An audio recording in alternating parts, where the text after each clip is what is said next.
live. Got it. Meeting is being live streamed, but we have a question for you guys because we were just talking about it.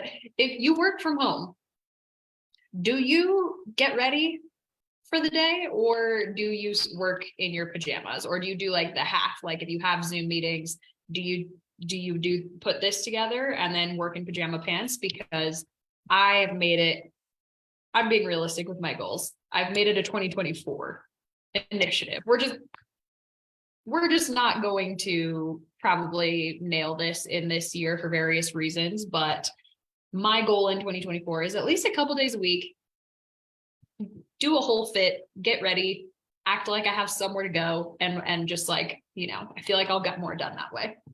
Although I feel like whenever I see you, like to me right now, you look like, okay, you don't have like face makeup on, but you don't need it.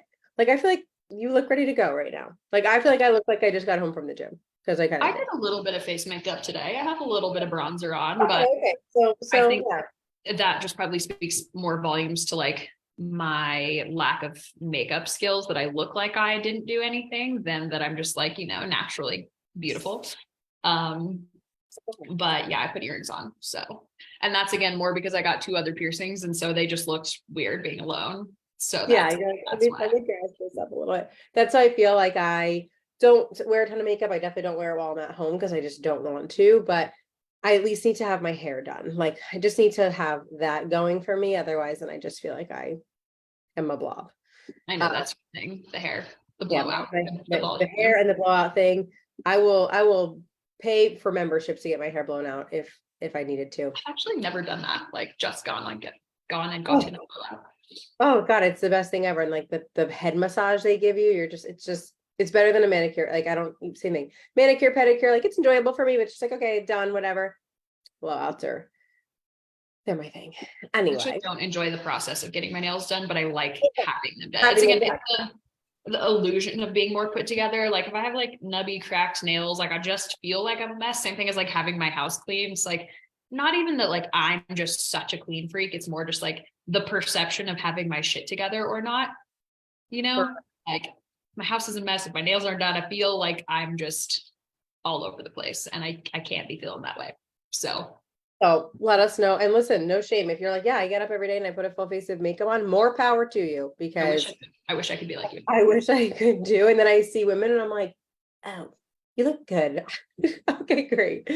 But what's going on, guys? Happy Monday. We're taking it a little earlier today, and we actually had a lot more of you respond to our invites. So let's see how this, maybe everyone's like, yeah, I'm bored on lunch. Like, let me tap in to see what Shelby and Alessia are talking about today. So every Monday Shelby and I meet in the morning and we talk about what we want to talk about in the next week. And a lot of the times it comes from conversations that we're having with our existing clients. And again, I always feel like, I don't know if it's like Mercury in retrograde or what, but everybody always struggles at the same periods of time.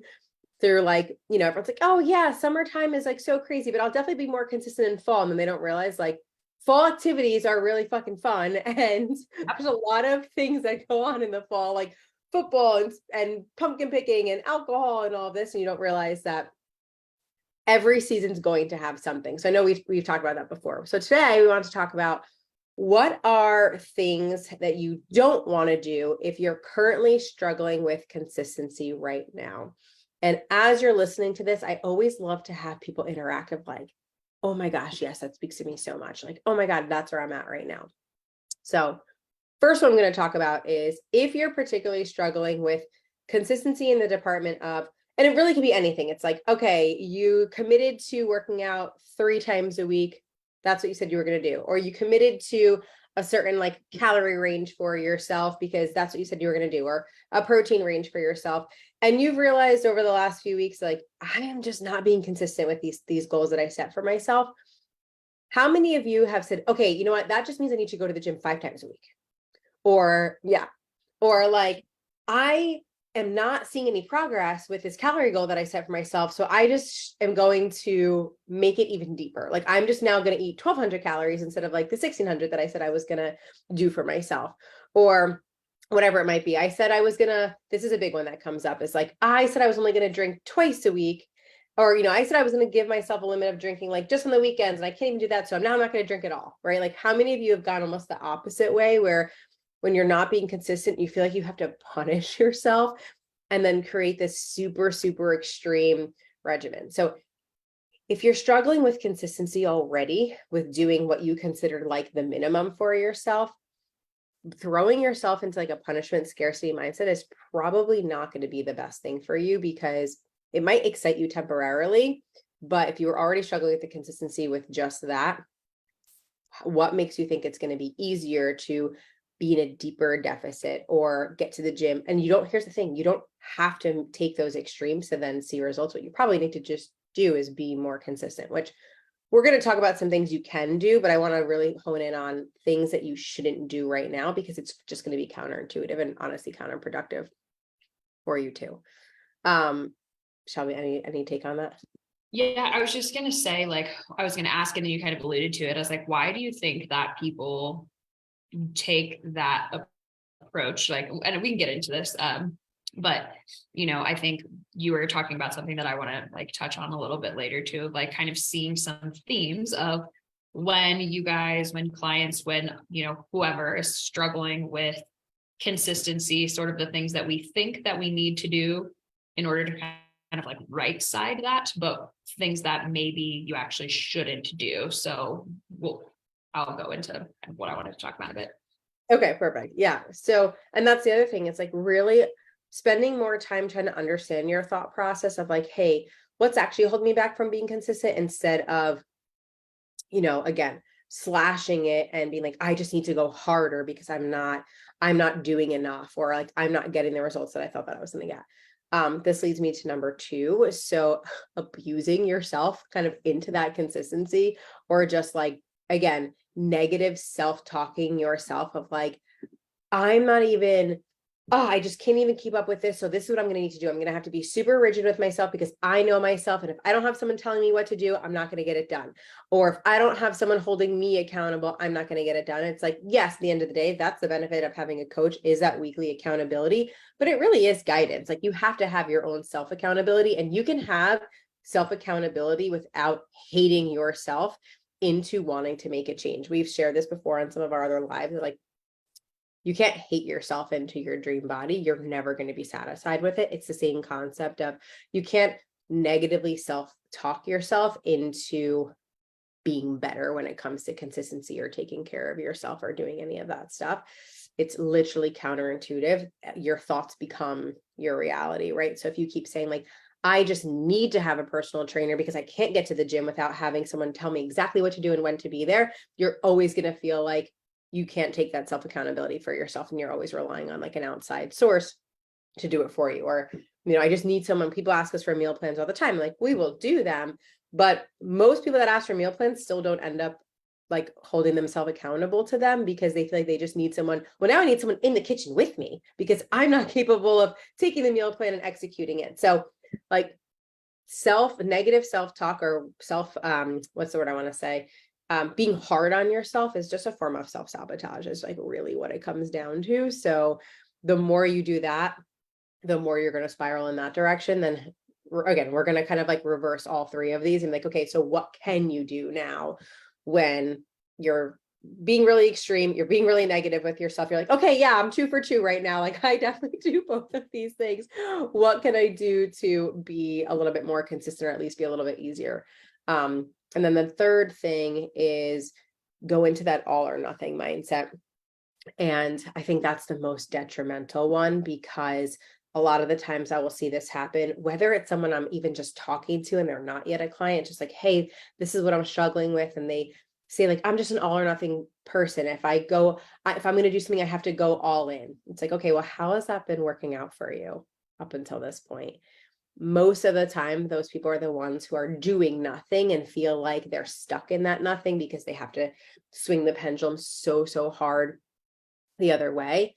So again, I'll use kind of alcohol as an example, especially just because like from summer transitioning into fall, it's like, okay, we have some clients who like want to set their own bumpers and kind of parameters around alcohol. It's like, I'm only going to drink on Friday and Saturday. It's like, okay.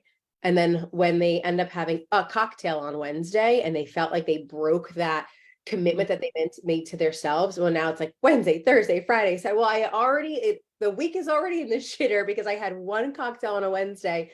So let me just ruin the rest of the progress that I could have made for the rest of the week. Or like, I already missed the gym on Monday and I always go Monday, Wednesday, Friday. So I might as well just not go for the rest of the week because I didn't go on Monday. It's like when you say that out loud, you almost recognize how crazy that sounds, but in your mind, you justify it because you're like, no. If I'm going to do it, I have to do it all in and I have to do it all right. Right. It's like, we don't have to do that. We don't have to sacrifice the rest of our progress, the rest of our week, just because we had like an off day where maybe we didn't do the best job scheduling. It's like, okay, well, if you're only training 3 days a week and there's 7 days in the week, you can have that flexibility with yourself, but you have to be able to commit to yourself to do it. Yeah, no, and I'll kind of jump in on some of these when we kind of talk about what to do, because I think you nailed it, right? As far as like some of the common things that we see, and I kind of want to touch on each of those. So why don't we talk about like, all right, if you're 3 for 3 on that, if you're like, Yes. okay, Yeah. I was already struggling with consistency, so I set more rigid and more extreme goals because gotta make up for it. I typically tend to talk negatively and self-deprecatingly. Is that right? I don't think You're that's asking right. the wrong folks about grammar. I'm just Yeah, gonna say okay, speak in a self-deprecating manner and then expect to do things that are inherently self-love, self-care, furthering in nature. And then third, you're like, yeah, well, this week's a wash because I already broke one of the, arbitrary rules that I set for myself. If this is you, then let's talk about like, what can we do to reach that consistency? Let's kind of go back to number one, because this one is something that I personally have been so guilty of. And so when we started talking about this, I was like, this is true for me for sure. Kind of gotten past the other two in my life, but that first one still gets me when, I feel like maybe I've fallen behind, whether that's on my to-do list or, the productive day I planned to have that didn't quite go according to plan, rather than really focusing in on the things that I was trying to be consistent with. It's like, again, we kind of feel like we need to make up for it somehow, or like, oh, I'm disappointed in myself. Oh, I've done so poorly. So now clearly what I need to do is go more extreme. I need to do a Whole30 and a low carb diet and whatever else in January because I really ate way too many cookies and alcohol over Christmas. Or like, it's these like, again, these pendulum swings of, all right, what I was doing before. And I had this conversation literally with a new client that we just onboarded, where she was saying, I've just been really inconsistent. And my goal is consistency. And I was like, wonderful. Our goal is consistency with the gym. Tell me what that looks like. And I said, hey, I think we should start with 3 days. And she was like, well, some days I do 4, but then yeah, some days I do 2, but like I can do 4. And I was like, so the average of 2 and 4 is 3. So why don't we focus on 3? Because the other thing too about setting more extreme goals is you're probably already feeling like shit as a result of like not being super consistent with the goals that you already set. So then when we make those goals even more unattainable or even more hard to reach, and you've already kind of come off of a week or two of feeling like a failure, the thing to not do is add more things that you're not going to be consistent with to further that self-belief of I'm not capable of achieving these things. This is too hard. I can't do this. I might as well quit. Because I feel like that's what happens for me. That's what we see with clients is like, hey, rather than, I'm sure you have a lot of examples of this with clients too, because we see this a lot, right? It's like, oh, I didn't hit my current calorie targets and I'm in a deficit. So maybe we should just drop calories this week. Like, let's talk about why that's kind of counterintuitive. Yeah. And two, as you're talking, all of these things are kind of linked together, right? Because the mindset is already starting where you're negatively self-talking yourself into like, oh my gosh, I can't even be consistent with 3 days a week. So I might as well go harder. And then that also spirals into like still having that all or nothing mindset. You can see how these are all kind of like tied together. You have to sort of break the chain when that first thought comes in, because that chain being broken is what's going to stop the chain reaction of like the rest of these things kind of spiraling off. So it's like, if you're, because they don't have to be in order, right? For you, it might be like the negative self-talk is what starts it. And then that turns into like, okay, I suck at this. So let me just be harder on myself and like go more extreme. And then going more extreme means like, I have to only do this. And then you're into the all or nothing. Like it kind of, they're all kind of connected in a way. Or like Shelby was saying, like you could have worked on a few of those, but there's still that one that's kind of lingering for you right now where you're like, yeah, I just can't seem to get myself past like this point of it. And I think with consistency, where people struggle the most is not having a plan, not having, so if it's like, okay, I'm supposed to train 3 times a week and you're just winging it and you have no idea what your week looks like. And you're like, well, I just know at some point on Friday I'll train. And now it's 8 o'clock at night on a Friday. And you're like, should I be going to bed right now? Should I be working out right now? Like the day has already passed. Not having a plan is not going to help you when it comes to consistency. So that's number one. Talking nicely to yourself, like being kinder to yourself. And I love when I see this in check-ins. Maybe they didn't have the best week. And I think sometimes clients think like, oh, if I'm harder on myself, then Alessia won't be so hard on me because like, I'm going to just be hard on myself for her. It's like, we're never really hard on our clients unless we have to be. But I love when I see in check-in somebody saying like, you know what, I didn't get to everything I wanted to this week, but I'm just going to be kinder to myself and say like, next week I'll do better. Next week I'll have a plan. Like, yes, right? Like learn from the last week of your experience of like what didn't go so well for you and take ownership of that and take accountability for it and say, this is what I'll just do better. But there's no reason to literally like shit talk yourself into trying to be better the next week because you're not going to feel good going into it either. And the best way, like we've talked about this before, the best way to build confidence and the best way to build that like self-belief is to consistently do the things you say you're going to do, which is why it's so important to not set even more extreme, even more unattainable, even more like out of reach goals simply because you didn't reach the ones before. Because again, that's just going to kind of like proliferate that self-belief that I can't do this, I'm not capable of this. That's when the negative self-talk comes in. And then you get to that point where you're like, well, I only did one of the 10 things that I put on my list, even though realistically time management wise, I probably only had time for 3, but I gave myself 10. And now I'm kind of at this place where I'm like, 10%, why even try? I'll just do nothing. When in reality, what you could be doing again is like coming up, like you said, with a better plan to reach the things that are actually attainable for you. I think when you started talking about how it's a chain and how it's a cycle and it all goes together, I was like, it absolutely is, because for me, it goes in that order, right? It's like, I historically put way too much on my plate, don't pay attention to how much time things are actually going to take me or how much energy I'm actually going to have, or like, don't have a plan to get these things done. I just have 10 things on this list. Inevitably, I don't get 10 things done. I get 3 things done, which then leads me to being like, I'm not cut out for this. I suck. I'm not good enough for this, whatever. I'm not productive enough for this. Which then leads to, well, I already like didn't move the needle forward this week. Might as well just throw this entire week out the window. And like, instead, again, like in that first place, if you're like, okay, I'm struggling with these things, maybe actually go the other direction, pare things back, come up with a plan, come up with, again, like actual time slots for you to do things, come up with actual calendar reminders for yourself to do things, whatever it is, whether we're talking fitness or, nutrition, whatever. And actually think, okay, like what are the things that are going to be the biggest needle movers for me? Maybe that's just hitting my protein. Maybe that's drinking my water. Maybe that's getting outside because I know how much more that impacts my mental health. Instead of saying, I'm going to go to the gym 5 days a week, track every single macro, hit my deficit calories, never drink, whatever. It's like, okay, what things can you actually do that are going to move the needle forward? Focus on doing those things consistently, because what that's going to do is it's going to make you feel good. It's going to actually move the needle forward. And it's going to help you create that sense of confidence in yourself that you actually can do the things you set out to do. You may have to do them slower than you think that you should, as far as like, but I promise you, it's so much easier to build extra things on top of a solid foundation where you already like have a plan, have routine, have consistency, have self-belief. Maybe it's only 3 protocols or 3 goals or whatever that you're hitting consistently, but then it's really easy to add a 4th. And then maybe a couple of weeks later, it's really easy to add a 5th. But if you come out the gate with one thing that you're doing consistently and try to make the next week 10, that's going to be really challenging. It's going to be really strenuous, and it's probably going to lead you to feeling like a failure, which is not going to build any sense of confidence for you to continue to do the things that you should be doing for yourself. Yeah.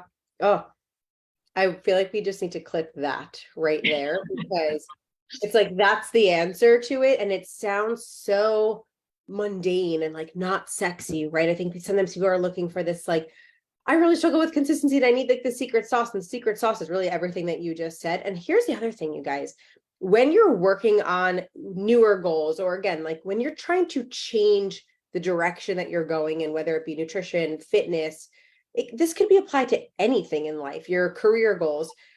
You're going to make mistakes. You're going to have weeks that like are off. You're going to have weeks you're like, oh, I normally like do this. And like, I kind of forgot to do that. Right. I texted Shelby last night and I was like, I don't know how I did this, but somehow my Monday is like completely like upside down. So like, can we move the times of our calls and our lives? And like, it's going to happen. Was I being a little hard on myself? Probably, yeah, a little bit. Right. But like, it wasn't going to serve me anyway. I'm like, I have to just text her and like, like, I have to just address the situation rather than avoiding it. You're going to make mistakes. That's okay. It's going to take more effort. Like, just know when you're trying to change the direction of something or you're trying to move the needle forward, like a thing in motion has to like stay in motion, but it needs momentum to get there. Like, you have to start to do that. So it's not going to be easy necessarily, but it doesn't have to be this like heavy lifting weight that is going to like hold you back either. And you'll have to make some trade-offs. Like, I always talk about trade-offs with our clients and during their check-ins. It's like, hey, if you want this to happen, we have to look at what your current situation is and make some kind of, I hate to call them sacrifices because it just sounds so like you have to like chop something out of your life. Like, just trade one thing for another until you can get to that point. You'll never learn and grow, but if you don't like push yourself in that direction, right? If you don't like experience that uncomfortability, or you don't experience that like, hey, this week wasn't the best, like, I'm going to try it again. I'm going to go for it again. And like, as you do that, you're going to build that confidence that she's talking about. And then it starts to get easier where you're like, oh, now I'm the person that actually like goes to the gym 3 times a week without even having to like think about it. People always say like, I just want to be the person that drinks so much water and goes to the gym without thinking about it. It's like, yeah, you can get there, but you have to put the effort in first to like get to that. Think about it before you stop thinking about it. Yes, you have to think about it before you stop thinking about it. And like, it will eventually become habitual for you, but it does take time and it does take effort and it does take messing up and getting back up over and over. What you don't want, the 3 things that you don't want to do to get there is the 3 things that we talked about. That's not going to get you to the place of being like that like person that you want to be, because that person doesn't like allow negative self-talk, or if they do, they know how to shut it down. They don't allow themselves to get into that all or nothing mindset. They don't allow themselves to what was the first one that we said? My brain. Set more, is it the pregnancy brain is pregnancy? No, it's really, it's so scary. Set more goals, because they know that all they really need to do is go back to the foundational goals that they set for themselves and continue on with that. So yeah, and let's talk about just real quick, like things you should do too. I think when we talk about like positive self-talk, positive affirmations, like people can be a little bit like, I roll woo with that. But you really need to think about that again. Like, if you, and I said this in one of my other, lives, I was like, if you hear the way you talk, and I think a lot of people aren't even aware that they do it. And so I think that that's a part of it too. And we definitely call that out in check-ins frequently. How can you possibly expect yourself to change your behavior patterns, to do habits that are better for you, if you are on this constant internal loop of telling yourself that you suck, that you're not good enough, that you're essentially saying, I'm not worth having all these things, and then expecting to take the actions required to have those things. It literally does not make sense. So as much as it might seem like, I'm not saying you need to go write on your mirror, like, I'm a bad bitch every day, but like, if that works for you, do it. But how can you possibly expect to, accomplish these things that are, again, very much like self-valuing and self-care in nature, if you are speaking to yourself like someone who does not deserve those things? Like, it's just so, the word you said was counterintuitive, and it's true. And I think a lot of people aren't even aware of their own kind of like internal monologue of their negative self-talk. And I think bringing some awareness to that, whether it's like doing check-ins, and there's a difference, guys, between taking personal responsibility and negative self-talk. It's okay to show up and be like, yeah, I dropped the ball on quite a few things this week, and I'm owning that. And here's my plan to do better on it. That's great. That's healthy. We're not talking about that.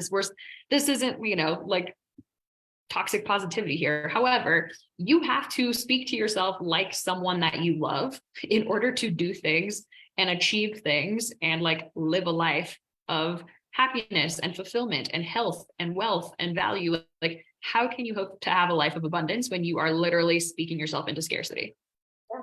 Yes. And I'll use this. It's like ties in twofold here.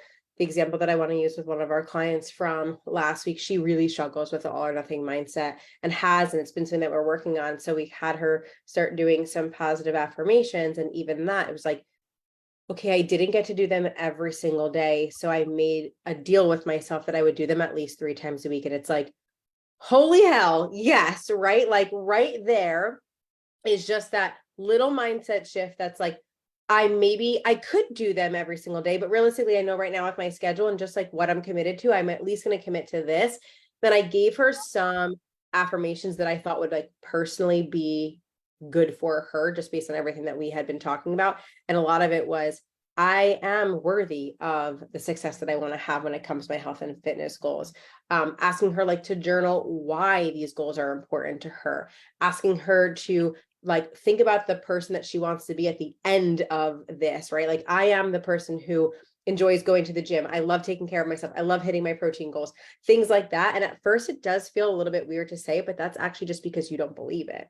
When you start believing it, you're like, yeah, no, this feels like it's coming from within. In the very beginning, you feel like almost an imposter saying it because you don't actually believe those things. And so I think, again, like we were talking about how over the last probably 3 or 4 weeks, I've given these like self-affirmation practices to so many of our clients, and everyone's kind of like gearing in the same direction. I think it's just because you get to a point in your like health and fitness goals where you're like, it's deeper than just going to the gym and eating well. Like it's such a personal relationship that you have with yourself to make those changes and like be more consistent in all of that.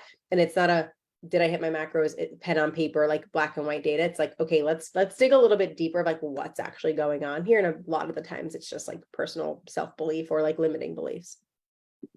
100%. And I think like the one that I like to ask myself is like, I think we all have like an idealized version of like who we would like to be, like what the version of ourselves that's, you know, thriving in all areas like looks like. And we kind of daydream, at least I do, about this person and like what their life looks like. And I was just asking myself, like, what would my highest self do? What would my highest self say and whatever? And if it's like out of accordance with what I'm currently doing, then I'm like, okay, how can I move more towards that? Not saying like, how can I wake up tomorrow and be like, you know, the most enlightened version of myself, more just like, okay, if I was acting as my highest self right now, like what would I be doing differently? Okay, like how can I start to make those changes?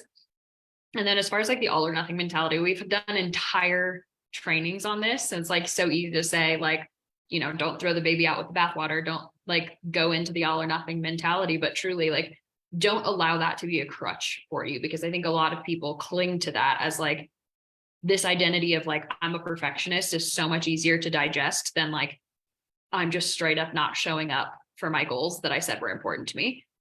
And it's so much easier to say like, oh, I'm just so all or nothing, I'm such a perfectionist, whatever. When in reality, again, usually when we look at that, we're mostly doing nothing. It's not like, oh, I got 70% of the way there and then I like felt like shit about it. It's like, I'm causing myself a lot of anxiety thinking about all the things that I should be doing, not doing any of them, and then feeling bad and then saying like, oh, well, just that all or nothing mentality. It's like, okay, we have to live in the gray area, because I think we all intuitively know doing 70% is way better than doing 0%. We all know that, right?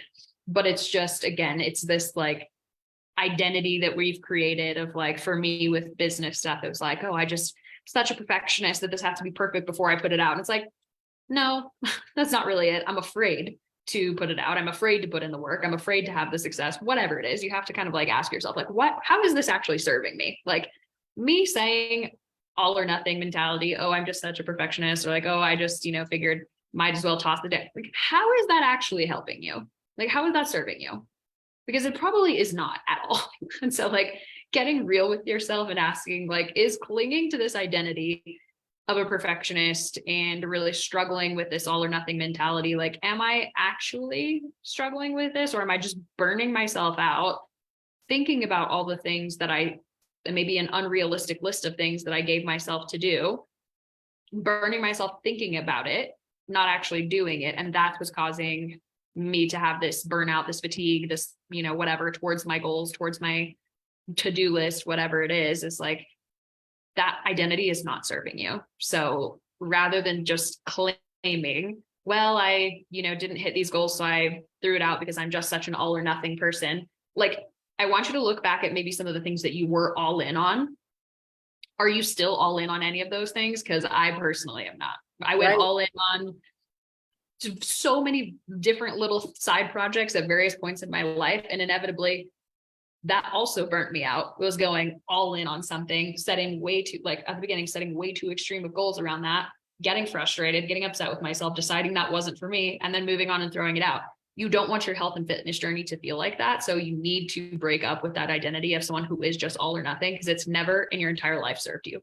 I promise. Oh, I love that so much. And I love that you said the gray area, learning to live in the gray area, and also learning to love the gray area, because again, it's the mundane, like, and I think too, when we talk about like sexy and excitement, it's also, I think people like gear towards like chaoticness, and they think that's like, oh my God, my life's just so busy. And I'm just all this stuff. It's just like, no, you're like so used to that chaos, and you're not actually used to like living in the gray area. That's like the happy medium of like, I mean, this weekend we just basically did nothing. I don't think we did nothing in the sense of like I got all that stuff during doing around the house.